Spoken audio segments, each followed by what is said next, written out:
chained. I awoke to the sound of dripping water. It was coming from somewhere in the kitchen, the open door just a few feet away. The smell hit me, just as pungent as it was when I went to sleep. My eyes started to water at the pure concentration of the odor, and the nausea set in. How long had it been since I arrived here? A week? A month? It sure felt like forever. But time was useless for me, since I knew however long it had been wouldn't affect how long it would be until I could leave. I heard the muffled humming, coming from a distance. It was him. He was on his way back. As he got closer, I heard the scrape of the rifle's old rusty barrel against the dirt. He was humming the song he always did when he caught some fresh game, and I could hear the pleasure in his deep grumble of a hum. His boots were hitting the ground with a satisfying thump, and he sounded in no way of a hurry.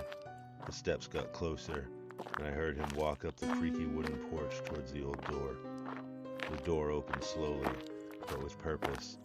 The man, who was built big and stocky, with large hands and feet, and more hair on his chest than a werewolf, walked slowly towards the kitchen, still humming his tune. In his hand I could see a dead rabbit, its lifeless body dangling like a deflated balloon after a birthday party. He walked through the doorway, and I heard a loud plunk as he set the rabbit down on a wooden board somewhere.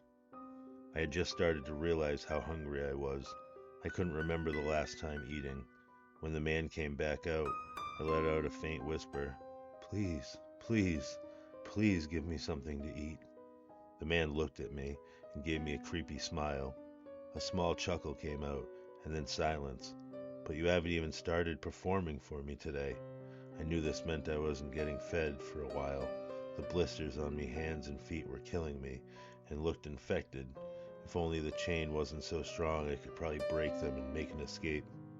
The man went back into the kitchen, and I heard him open and close the refrigerator.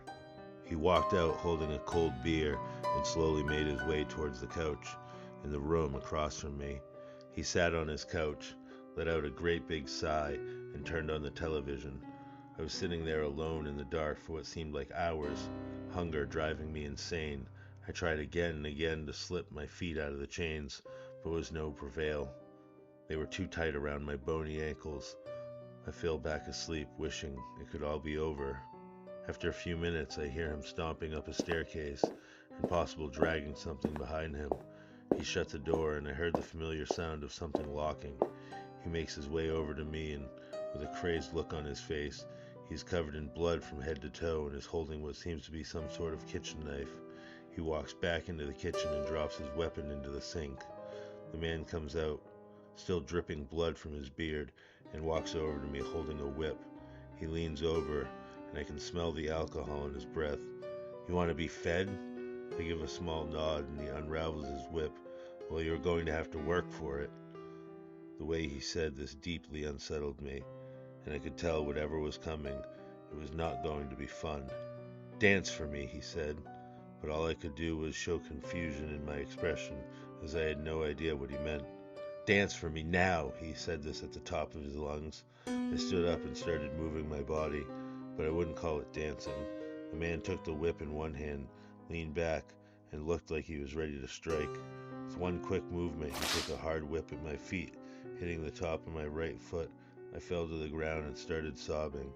He commanded that I get back up and continue. I tried my best to fulfill his orders. He again started whipping my feet until I started dancing as fast as I could. After about 5 minutes of this, I collapsed from exhaustion. The man gave one final chuckle and walked into the kitchen again. With a wide smile on his face, he grabbed the dead rabbit and brought it back.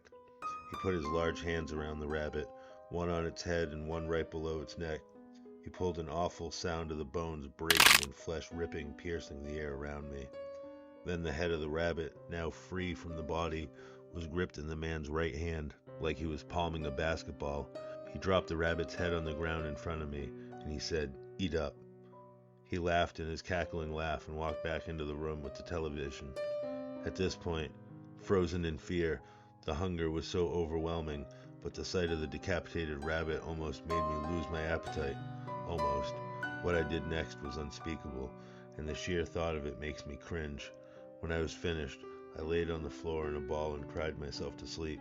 I still heard the man chuckling throughout the night and eating what smelled to be rotten meat. I awoke to the sound of dripping water. It was coming from somewhere in the kitchen. The open door just a few feet away.